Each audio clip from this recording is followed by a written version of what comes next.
Hello, AP Macro, and welcome back to another instructional video. My name is Matt Romano, and today we're going to be talking about one of my favorite topics, one of the biggest topics in AP Macro. We're going to talk about the ADAS model. It's a lot of different topics when you look at it in terms of the curriculum and the CED, but really it's just one big topic that we're going to be addressing today. So it goes from 3.1 to 3.3, 3.4, 3.5, 3.6, 3.7. That's a lot of stuff, it sounds like, but it's all one big topic. It's one model, and we're going to look at it as such. We're going to look at it as one model that we use really as our basis and as our lens to the overall economy, and really as one, again, model that brings everything together. So that's the idea today, and we're going to walk through it. Again, this is a review video. It's a review of something that you've already done to remind you of the key points, maybe some of the details that you haven't thought about in a while, because it's been a while since you were doing Unit 3. And a reminder just to brush up on how we use ADAS. Again, when you're doing this after you've already been through the entire content, it can be really helpful, again, to just look at the details again, to recall what it was you talked about the first time you learned ADAS, and to take another perspective on it, because it's had a chance to sink in for such a long time and you've seen it from so many different angles. So that's where we're going today. So we're going to jump right into this thing. And I want to introduce it by giving you a little visual of how I view ADAS within the context of AP Macro. The statement that you have in the curriculum description is economists use the aggregate demand, aggregate supply model to represent the relationship between the price level and aggregate output in an economy, and to illustrate how output, employment, and price level respond to macroeconomic shocks. And all that's, of course, very true. But what I also think of it as is it's right in the heart of AP Macroeconomics and the type of analysis that we are doing in this course. Another way to put that is, I wish I could do a roadmap. All roads lead back to ADAS. You're really never more than 2 degrees of separation away from this model at any point in this content, in this class. Now, all that said, I do want to have a little dose of reality. This is not the only macroeconomic model out there. When you complete this course and you do really well on that exam and you jump into intermediate macro, you'll learn about other models that are out there, models of the economy that might be more complex and have more moving parts, more dynamic, but this is such a good basis for looking at the economy. And if you never take another economics course in your life, having this is going to be helpful for you. It's helpful for me, and I've been teaching this class for quite some time.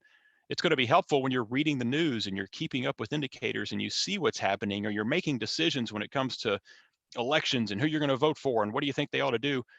Having that lens of ADAS at the heart of it all can be really, really helpful, because again, you'll understand what is it that causes output to change, employment to change, price level to change, and you have a visualization of that. So that's how I like to use this model. But I do think it's important to keep in mind that throughout AP Macro, you're always 2 steps or less away from ADAS. So just keep that in mind, keep that visual in mind. I think it'll help you as you work your way through, but also as you take these FRQs and the other types of questions that you're going to be faced with throughout the remainder of the course. So let's jump right into it. And as always, we have to start on the demand side. We like to start on the demand side. So we're going to talk a little bit about aggregate demand, define it, and obviously make sure we know how to draw it, which, of course, at this point you do.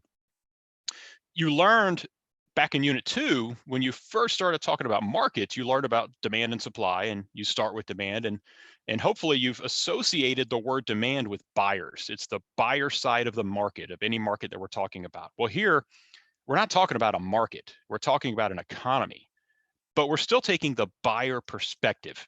So we have to think, for an entire economy, who are the buyers of goods in that economy? And aggregate demand, and the way we look at it, really takes the expenditures approach to GDP and says there are 4 types of buyers. You have households, that's consumption. You have businesses, firms, that's investment. You have the government, obviously, they buy a lot of stuff. And then you have the rest of the world. You have net exports. And of course, we're adding exports and subtracting imports. That's what aggregate demand represents. And what we've found that is, and how we draw this, is that there's this negative relationship between the price level, which we show on the y-axis, and the real GDP that we have down on the x-axis. In other words, as price levels higher, we would anticipate a smaller degree of output demanded, and as price level falls, you would move along your AD curve and you would see an increase in the amount of output demanded. We want to know why that is. Well, there are essentially three reasons for that negative relationship. We have the real wealth effect, we have the interest rate effect, and we have the exchange rate, or sometimes called the net export effect. And what we want to do is just, again, know that not only do these exist, but what exactly do they mean? Remind yourself when you see these, because this can get a little confusing. These three effects are intended to explain why we have a downward sloping aggregate demand curve. Why is it that at, say, relatively lower price levels, there's going to be more output demanded than when price level rises and output demanded goes down? Why does that happen? Well, we can use these three things to explain that. And I'm going to do it rather briefly, right? Because we have a lot to cover today. And again, you've already done this. The real wealth effect essentially says as price levels rising, your wealth, your money for that matter, isn't going to go quite as far. And as a result, you're not able to purchase as much. In microeconomics, we talk about the income effect. This is very similar, but on a macro scale, because you're not going to be able to buy as much stuff. Your wealth is just not as valuable as it used to be. And that's going to lead to a decrease in consumer spending and a decrease in output demanded. Now, the fact that it occurs because of an increase in price level means we're moving along the curve. We're not doing any shifting. We're moving along the curve along that particular schedule. The interest rate effect is going to connect those increase in prices with potential increases in interest rates. And as interest rates rise, again, the same thing is going to occur. Less spending is going to occur for two reasons. One, it's more expensive to borrow money, but also there's greater incentive to save money. So at higher interest rates, which not automatically, but oftentimes because of demand for money, as you well know, correspond with higher price levels, we'll see a decrease in output demanded at those higher price levels. And then with the exchange rate effect, what you tend to see here is a change in net exports as a result of relative price levels between countries. So if we hold all things equal, ceteris paribus, if price levels rising in our country, yet in a trade partner they're not, well, then we're going to see a decline in output demanded from our trade partner, and that's going to decrease from Y to Y1 on the x-axis. Those are the reasons. That's what that means. And again, we need to be able to identify that and understand how that explains that negative slope. As for shifting, again, we go back to that expenditures approach and how we explain aggregate demand using those four types of buyers. If AD is the culmination of consumer spending, investment spending, government spending, net export spending, then it would make sense that if there is a change in any of those four components, then we should see a change in aggregate demand as a result. And we have to make sure we're clear, as it states right here, those changes are occurring not because of a change in price level, but because of some other exogenous variable, something outside of the model. If it's price level that's causing the change in spending, then as we just showed, it's just movement along the aggregate demand curve. If any of these four components, consumption, investment, government spending, net exports, if any of those four things increase, then we're going to see an increase in aggregate demand. It is the culmination, it is the sum of those four types of spending. So any increase leads to an increase in AD. Likewise, if any of those decrease, then we're going to see a decrease in AD and we're going to shift the aggregate demand curve to the left. That's pretty simple. What's a little more complicated or maybe more important from your perspective is understanding why those four things change. And the way I like to think of it is, it's pretty rare that I'm going to go check the news and see a headline that says, oh, consumer spending increases. It happens every now and then, but it's rare. More often than not, you've got to read between the lines when you're watching the world events and trying to understand why AD would shift. And you've got to make connections between one change that leads to a change in one of our four shifters. So the visual I put up here is just another way of making connections. And I know I've talked about that a lot in these videos, but that's what you have to do when you're thinking like an economist. You've got to make connections between causal relationships and say, okay, this has happened. What's going to happen next? What happens as a result? And these are some of those causal relationships that we can anticipate. So first of all, in the case of consumer spending, which is one of the most common changes that we'll see that affect aggregate demand, because it's such a, at least in our country, such a large proponent of GDP, it should be pretty clear that a change in disposable income is going to lead to a change in consumer spending. When individuals, when households have more money, when their disposable income goes up, they tend to spend more money. So an increase in disposable income is going to increase consumer spending. Consumer wealth the same way. Now, wealth and income are not the same thing. Know that. Income is a flow of income that's coming in from from services provided or from employment, whereas wealth is more of the value of assets that are owned. But either way, if wealth rises, we tend to see an increase in consumer spending. Think of that as attached to maybe the value of financial assets that a household owns, or maybe the value of real assets that they own. When the value goes up, they tend to spend more money. Consumer expectations play a huge role, and that's going to tie into consumer confidence as well. Specifically, we're talking about expectations of a change in price or a change in income. If consumers anticipate widespread inflation in the near future, not today, but in the near future, well, then they're going to buy things now. People aren't going to wait for the prices to change. They want to buy it now. So if they expect more inflation, expect prices to rise, they'll buy more now. AD shifts right. But if they expect deflation in the future, they may just hold off and spend less. If consumers are confident about their income and they feel like it's going to be stable, that can lead to an increase in consumption as well. So AD would shift to the right. But if they're uncertain, they may hold back. They may put some money in savings. And again, you may see the opposite occur. And then finally, taxes, especially the personal income tax. Taxes are going to affect disposable income. That's what disposable income is. It's your total, it's your gross income minus taxes.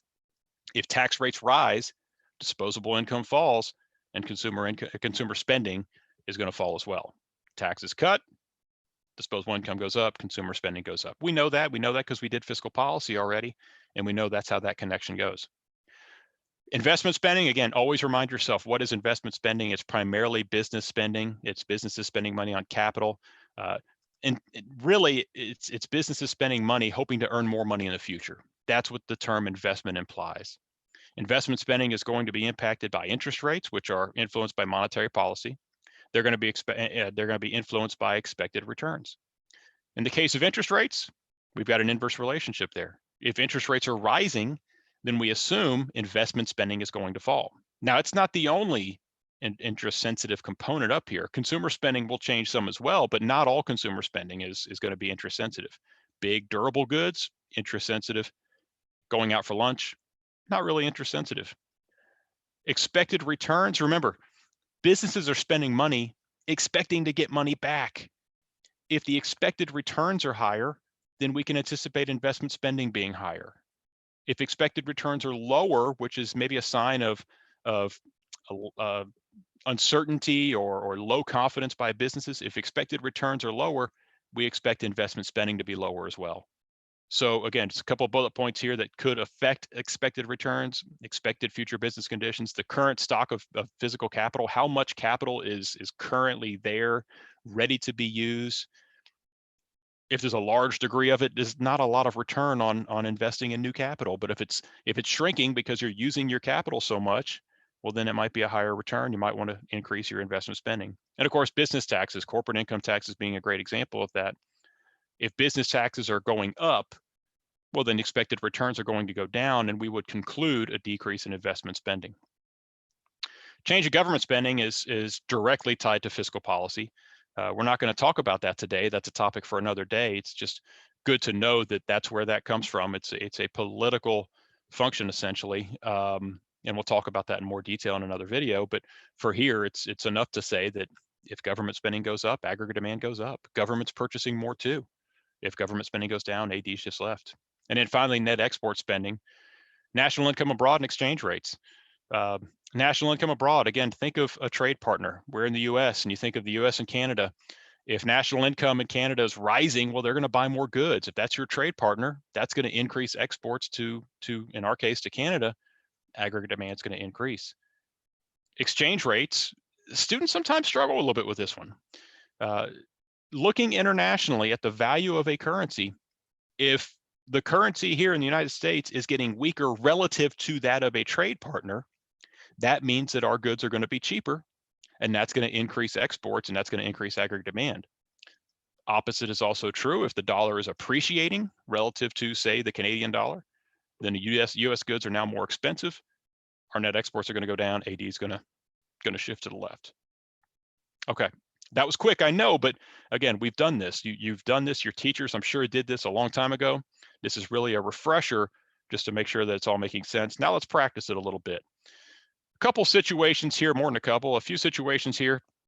And what we want to be able to do is first identify which component of aggregate demand is affected by this particular situation. And then based on the situation that you're given. Would AD increase or decrease? So first one, personal income tax rates are cut. Just address this. Let's think about how that's going to impact those 4 types of buyers of goods. Personal income tax rates. Well, that means that people are having to pay more in taxes. I'm sorry, pay less in taxes. I just read it wrong. That means they're going to result in higher disposable income. So we're talking here about consumers. We're talking about households because it's a personal income tax, not a corporate tax, not a business tax. Consumption is going to be affected. And in this case, consumption is going to increase. With the increase in disposable income, we can anticipate an increase in consumption. AD shifts to the right. Decreased interest rates lead to increases in residential construction. So interest rates have gone down, and it appears there are more homes being built, more apartments being built. That tells me there's an increase in investment spending as a result of that decrease in interest rates. Fiscal stimulus leads to increase in government purchases. Well, that's pretty direct, increase in government purchases because of this expansionary fiscal policy. If you have an increase in government spending, you're going to see an increase in aggregate demand. The value of currency depreciates on the foreign exchange market. Well, that's pretty clear. It's going to affect net exports. And what we're saying is the currency is now weaker than it used to be. It's cheaper, essentially. That translates into cheaper goods. That's going to increase exports out of this economy, so increase aggregate demand. Business confidence declines due to recession fear. So you have businesses who are uncertain about the future. They're worried a recession is coming. That's going to affect your investment spending, and investment's going to decrease as a result. They're going to pull back a little bit. And then finally, a major trade partner enters a recession. We're talking international trade, so we're going to be dealing with net exports. And if that trade partner enters a recession, national income is falling, less money is being spent, and that's going to decrease aggregate demand here. It's going to decrease net exports, decrease aggregate demand. So again, that you'll see this in a lot of different contexts. You'll see this when you're reading the news and you're looking at headlines, and you want to be able to connect it back to aggregate demand, aggregate supply analysis. This is one way of doing that. All right, let's switch to the other side, aggregate supply. So again, that word supply, that should trigger for you thoughts of producers and thinking like a producer. The way we draw aggregate supply, obviously on the same graph, the same price level and real GDP on each axis.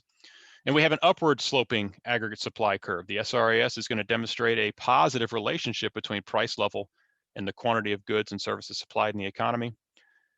It's upward sloping. It is upward sloping because of sticky wages and prices. What does that mean, and why are they sticky? They're slow to adjust. And I want you to think about that in as realistic setting as possible. Think about a restaurant you go to frequently. Think about a clothing store you go to frequently, or somewhere where you typically go shopping.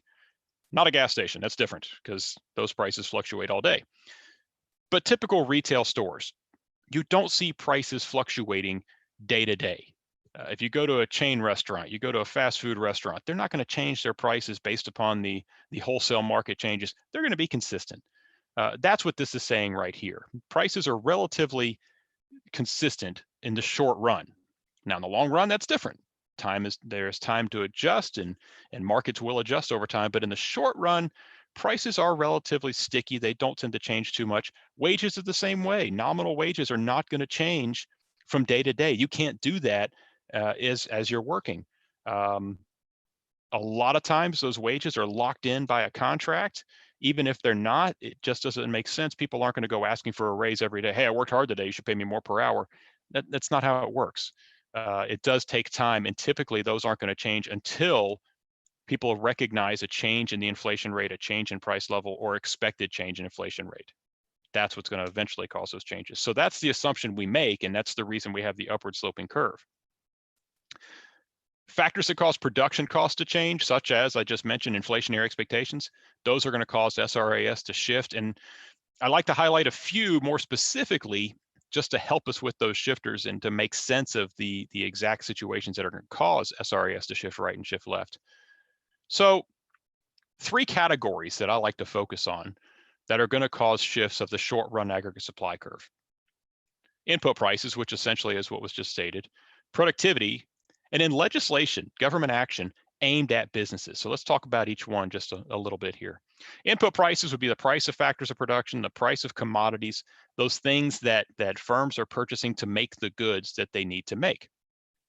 You're going to see an inverse relationship here. If input prices are rising, it costs more to produce those goods, and firms can't afford to produce as much.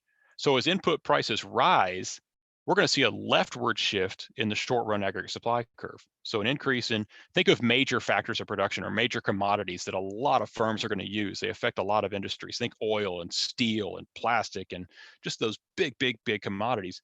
When those prices change, it has the power to change all of short run aggregate supply, shifting right or shifting left. When they're cheaper, going to shift to the right. Productivity, think of productivity. Productivity we know is output per unit of input or output per worker.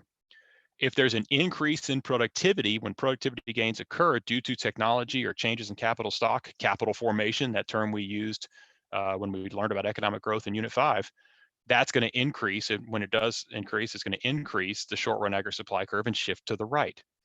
And then finally, you don't want to forget legislation that's aimed at businesses. So business taxes, subsidies, government regulations, those are going to have an impact as well. But each of these are going to have a slightly different one. Taxes, obviously, if taxes are going up on businesses, well, then we would expect a decrease in SRAS, whereas subsidies are the opposite. I view subsidies as essentially the opposite of taxes. If you were to increase subsidies for a particular industry or maybe a whole host of industries, then you're going to see an increase in short run aggregate supply. Regulations do just that. They regulate. They tend to restrict what firms are able to do, whether it be through environmental regulations or workplace safety regulations. They're restricting what they can do. So if you impose more regulations, we assume it's going to decrease aggregate supply, short run aggregate supply. When those regulations are lifted, they tend to shift aggregate supply to the right.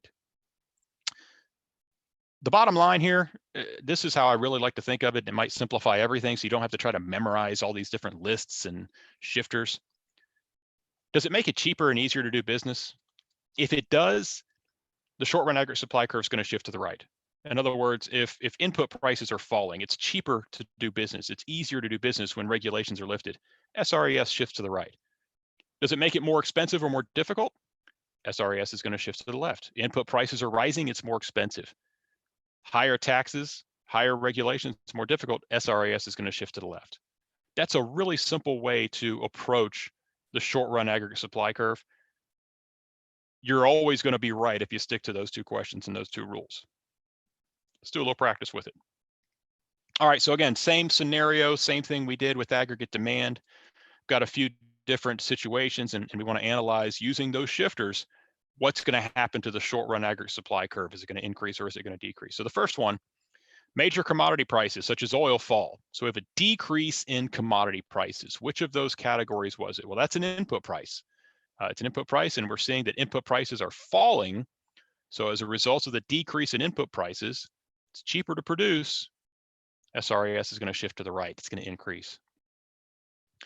The second one, nominal wages rise due to inflationary expectations. Okay, this one is very commonly missed. I think a lot of students confuse wages and income. Here's again another hint you could use. When you see wages, automatically, because it comes up a lot, automatically go to the supply side, aggregate supply. And here's why.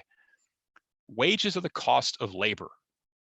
Stop there. Wages are the cost of labor from the producer's perspective. When the word income is used, you're going to go on the demand side. Wages, however, again, we're going to approach as the cost of labor. And here we have a long run scenario where nominal wages are rising as people anticipate inflation. That's an input price.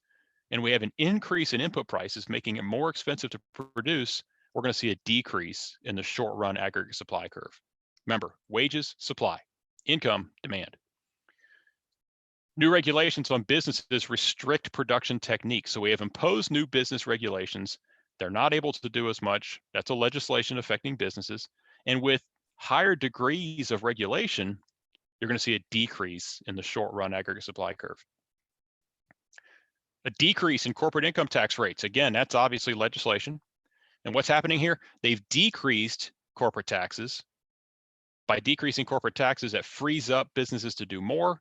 That's going to increase SRAS. And you may notice that's one thing that could potentially cause a shift in both aggregate demand and aggregate supply. It's rare that can happen, but in this case, it could happen. Application of new technology leads to productivity gains. It's pretty straightforward. It's obviously productivity.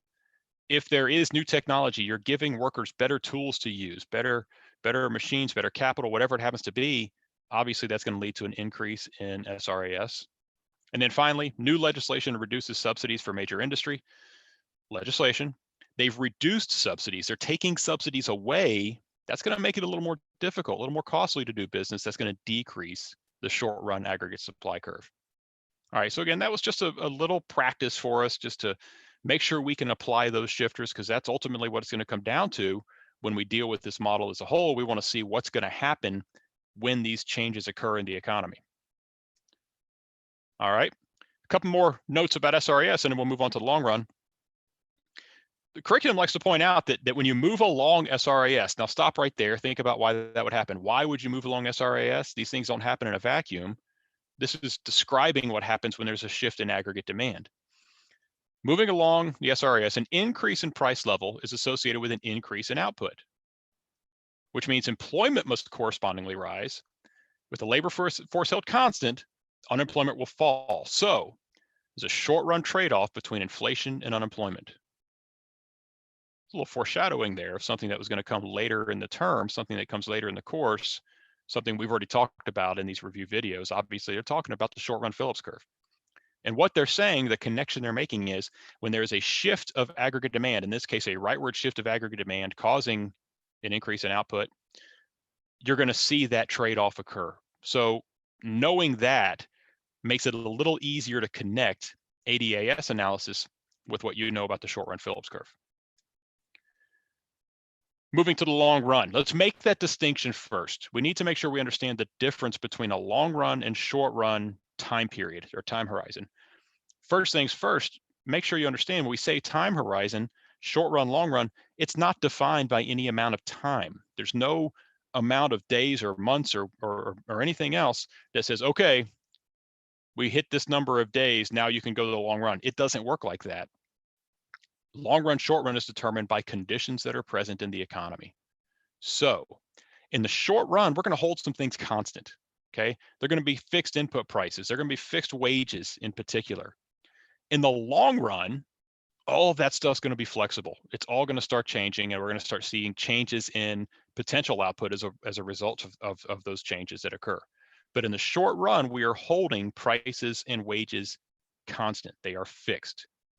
Because they can adjust in the long run, we have this vertical long run aggregate supply curve. And what does that represent? I'm not going to read all this to you. You can read that yourself. Let's make sure we understand what it represents. It represents maximum sustainable capacity. It represents full employment output.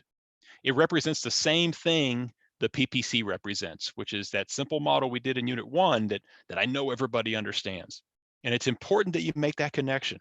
LRAS, PPC, they mean the same thing. They represent the same thing. They represent potential output. I like the wording here. Again, this is straight from the AP Macro curriculum. They represent maximum sustainable capacity, not maximum necessarily. We're not using every little bit of land, labor, capital, entrepreneurship 100% 24/7. That's not how it works. If we did, that's not sustainable. I mean, yeah, you could try to do that, I guess. Cut down every tree and try to use it and put every person to work, have zero unemployment. That's not sustainable. This is sustainable capacity. That's also why we can show output beyond. Sometimes we move beyond that, which is not sustainable. And as we'll talk in just a moment, we'll end up back at full employment in the long run when that occurs. So again, don't forget that part of the definition. Full employment doesn't mean 100% employment of all of our resources. It means maximum sustainable capacity. That's potential output. And that's what the LRAS curve represents. Okay, those are the pieces, and you have to work your way through the pieces. And if we're taking class, that's 3 days right there. That's 3 days of class learning the individual parts of the model so that we can ultimately put them all together and start using the model. But again, you're all veterans at this point. You understand what we're doing, so we're going to do it all in one day. Now let's jump into equilibrium. So what we have here, it's rare that you would draw it this way. You'd usually have LRAS, but I wanted to highlight short-run equilibrium. And again, something I like to tell my students when we're doing this for the first time, every time you draw this model, you start with short-run equilibrium. You should label your axes correctly: price level, real GDP. You draw your upward sloping SRAS, draw your downward sloping AD, and identify equilibrium. Identify the short-run equilibrium, right where those two intersect, have your little dotted lines taking it back to each axis at P and Y so that you know this is where the economy is right now. I think of this as like if you're at a park and there's a directory of the park, a walking trail, and it has a little arrow that says you are here. Well, for the economy, you are here. This is the current output level. This is the current price level, but we want to compare that current output and price level to the output and price level that you would see at full employment, specifically the output level. So we really need to have LRAS up here. But where these two curves intersect, that's your short run equilibrium. That's where you are now, today. That's the current state of the economy. Here's LRAS, and when all three of these curves intersect at the same point, when AD and SRAS intersect on the long run aggregate supply curve, we are at long run equilibrium, which essentially means that our current output level is equal to the full employment output level. If we equated this to the PPC, it would mean we're operating on the curve. Output is at full employment. That's exactly what that says right there. We know that to be true, but we also know we're not always there. Sometimes output is below, sometimes output is beyond. We've got to be able to show that too, and we've got to be able to show the output gaps that result from that. So let's do just that. Sometimes output, Y, our current output, is greater than full employment output, which means we have a positive output gap, or more commonly called an inflationary gap. Sometimes output is below full employment. When that happens, we have what's called a recessionary gap, a negative output gap. And again, we're dealing with output levels that are below full employment. We can expect then unemployment rates that are elevated. We back up a little bit. If we're operating with an inflationary gap, we should expect unemployment rates that are below the natural rate of unemployment. Okay, so we have to, again, make those connections and understand how these different indicators can be represented by this one model. Okay. All right. Now we're at a point where we can start shifting curves and see what happens. So again, let's take it one thing at a time. Let's talk about shifting AD first. We know why aggregate demand shifts. It's because of CIG and X, a change in any of those. If we have a positive demand shock, AD shifts to the right. And I made a big old aggregate demand shift right there. Aggregate demand shifts to the right. What can we expect? Well, we can expect price level to rise, PL to PL1. We can expect output to rise from Y to Y1.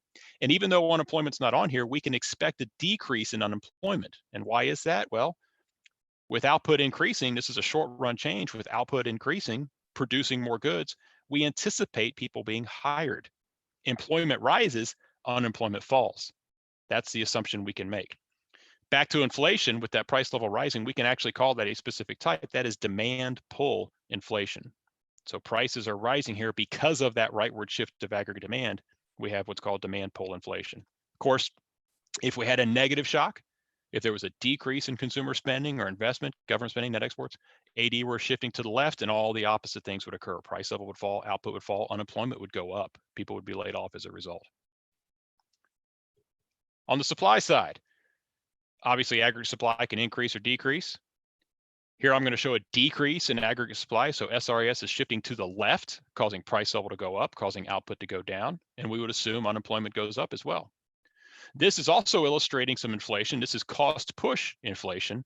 And if you think back, I'm sure you did this in Unit 3, this scenario can also represent what we call stagflation, that phenomenon that happened in the 1970s in America, where you had a prolonged period of high and rising inflation and unemployment. We can safely associate stagflation as being represented by cost push inflation.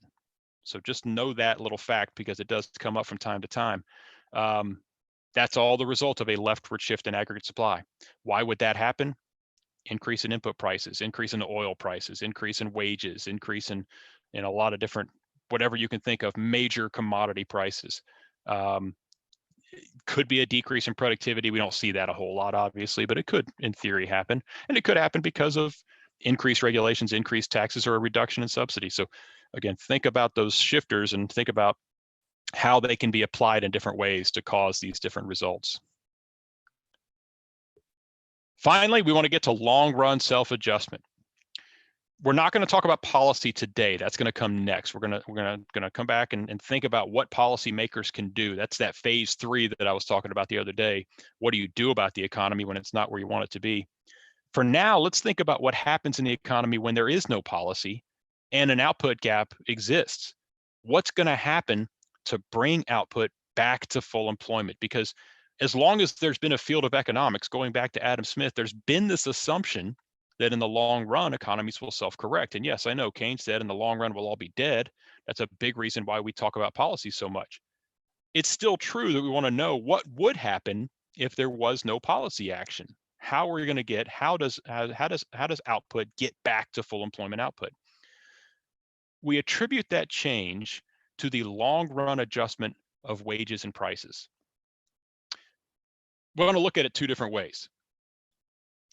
First of all, let's look at it when we're operating beyond full employment. Now, it's important to know that in both cases, it's the same story that we're telling. It's the same mechanism that is going to bring output back to full employment, that's going to bring unemployment back to the natural rate. It's going to be aggregate supply. We're just going to tell the same story from two different angles. So here, we're starting with output beyond full employment. Now think of what that means for the economy. It means that we're operating beyond that maximum sustainable output level. It says it in the word, it's not sustainable. We can't stay there forever. So what starts to happen over time? Well, think about resource utilization. If we're beyond a sustainable level of output, those resources are being depleted. They're becoming, I hate to say, even more scarce. You're going to start to see those prices rise. So resource prices are going to start to rise as more and more firms are grasping for the same resources. One of those resources is labor. And labor knows that this is happening. They know that unemployment is exceptionally low when we're operating below full employment, and they're anticipating some inflation as a result. So for all those reasons, labor is going to demand higher wages. And with output as high as it is, and employment as low as it is, and few options for more workers, wages are going to rise because markets are so competitive. Labor markets are so competitive. So that combination of rising resource prices and specifically nominal wages, that's going to shift aggregate supply back to the left. And that's what's going to take us back to full employment when operating beyond full employment. That's a common question in AP. If you want to apply this to AP Macro and how the exam questions are written, this is a very common question. And you need to make sure that whenever you answer it, you make a reference to resource prices. That in the long run, those resource prices are going to rise, and that's going to cause a leftward shift in SRAS. If you want to be even more specific, you'll talk about wages. Nominal wages are going to rise. SRAS is going to shift back to the left. If we're operating below full employment, here we have Y below YF, we're operating below full employment. Again, we're telling the same story, but from a different perspective.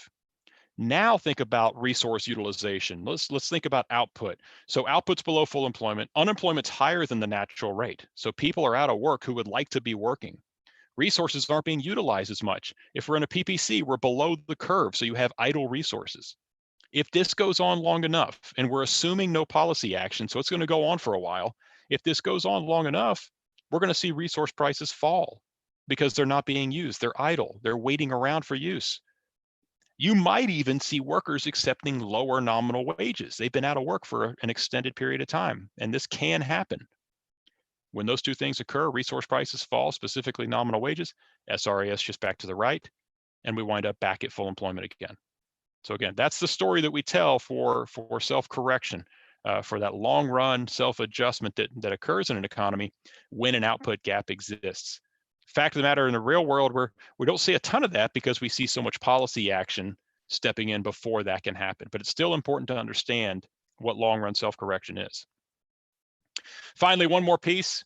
Told you it was a lot of content today, and I know we're going through it relatively quickly. Let's make sure we understand shifts in the long run aggregate supply curve. First of all, why does it happen? Well, it happens because of changes in potential output, changes in full employment output. And why does that happen? Well, that happens because of productivity gains. Productivity gains occur from capital formation, from the production of new physical capital, from development of human capital, development of technology, increasing the productive capacity of that economy. And when that occurs, our LRAS is going to shift out to the right. So we're going to see an increase in full employment level of output. Okay, this is economic growth. Where else have we seen this? Obviously, we've seen it with our old friend PPC and an outward shift of the PPC. One quick note on notation. You'll see here I labeled on the x-axis full employment YF, Y sub F. There are other ways to notate that. In many cases, I see a lot of teachers or exams that'll do Y star. Star oftentimes means optimal, sorry. That's not uncommon at all, and it's correct. Sometimes I see Y sub P for potential output. That's also acceptable. But you do want to notate one way or another that we're dealing with full employment output. That's why I like YF. So there are different ways to do that. Even the exam does it different ways some years. Any of those are acceptable. They all come back to the same essential meaning. All right, let's do a quick little practice here to make sure we know how to use the skills that we've been talking about. And I'm going to go back to some advice I gave on a previous video, how to analyze ADAS on an FRQ. So I'm going to skip the multiple choice today. We're not going to do any multiple choice. We're going to walk through an FRQ. And I want to walk through it in 3 steps, because just about every ADAS question is going to involve these 3 steps. There may be more after that, but these 3 things are going to happen pretty much every time. So what are those 3 steps again? First step, determine the starting point. When you read the prompt to a question, and again, this applies to life too, if you're thinking about the state of the economy, where are we right now? Are we operating at full employment, as the graph right now shows? Are we operating at an output level beyond full employment?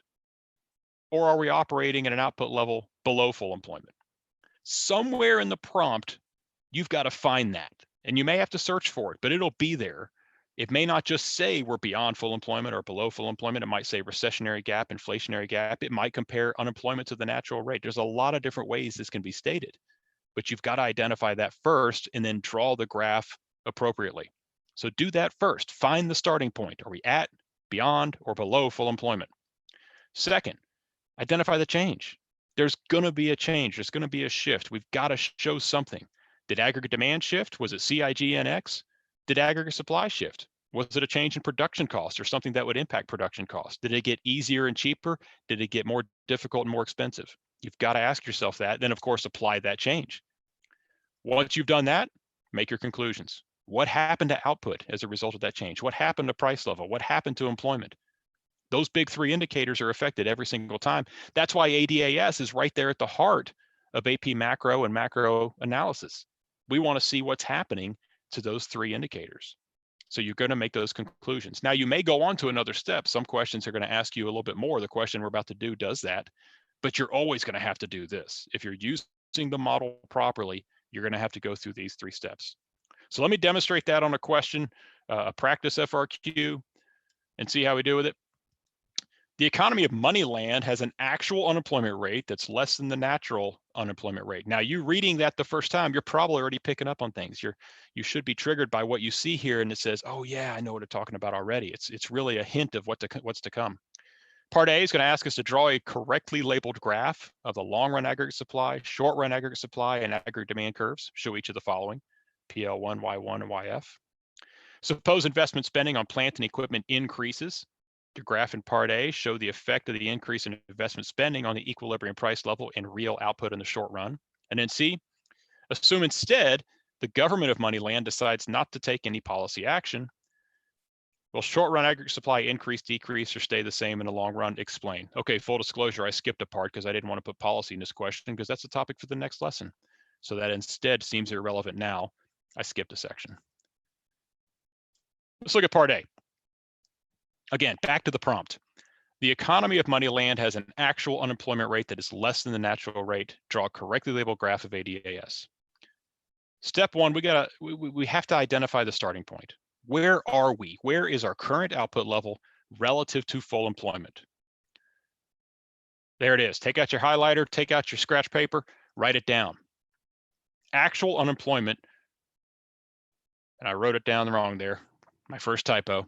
Actual unemployment rate is less than the natural rate of unemployment, which means our current output level is greater than full employment. So I've got to draw that in order to have a correctly labeled graph of this scenario, and that's exactly what it's going to look like. Y1 is greater than full employment. We have an inflationary gap, and I know that because, as it says up here highlighted, the actual unemployment rate is less than the natural rate of unemployment. When does that occur? When we're operating beyond full employment. Let's move on to part B. Suppose investment spending on plant and equipment increases. Graph in part A show the effect of the increase in investment spending on the equilibrium price level in real output in the short run. This is going to take us through steps two and three. So step 2, identify the change. Got to ask myself, is it CIGNX or is it production cost? Am I dealing with aggregate demand or am I dealing with aggregate supply? Again, take out a highlighter. They tell us right there. Suppose investment spending on plant and equipment increases. That's it. Investment spending is a component of aggregate demand. That's telling me that there's going to be a shift of aggregate demand. It's an increase in investment spending, so it must be an increase in aggregate demand. And this is what your answer would look like. AD is going to shift to the right. Step 3, you're going to make a conclusion, and you should show it on your graph. So you see down on the x-axis, we go from Y1 to Y2. There's an arrow dictating or showing that. On our y-axis, on price level, we have PL1 to PL2 with an arrow indicating that price level is going up. Didn't ask for it here, but we would also conclude that the unemployment rate is going to fall due to the increase in output. People are getting hired when output is increasing.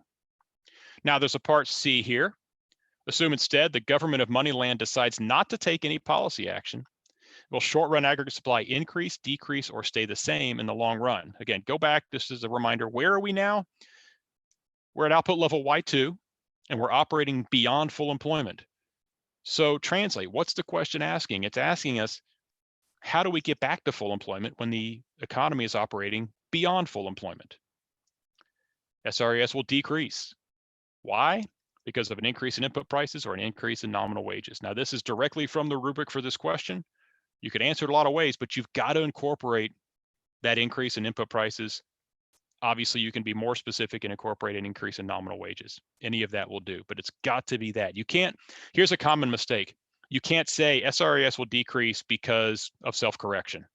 That's not a complete answer. And the reason it's not, it doesn't give that causal relationship. Self-correction is not a cause. It's what we call the process, long-run self-adjustment, but it doesn't explain anything. The reason is what we're looking for. The reason is the increase in input prices. So make sure in a question like this that you go that far. That's what graders are going to be looking for. They want to see that you understand the actual reason for that leftward shift of SRAS. All right, that about does it for today. So debrief and summary, I'm not going to walk through all this stuff, but this was a lot of learning objectives, a lot of skills that we applied today. Ultimately, though, what were we doing?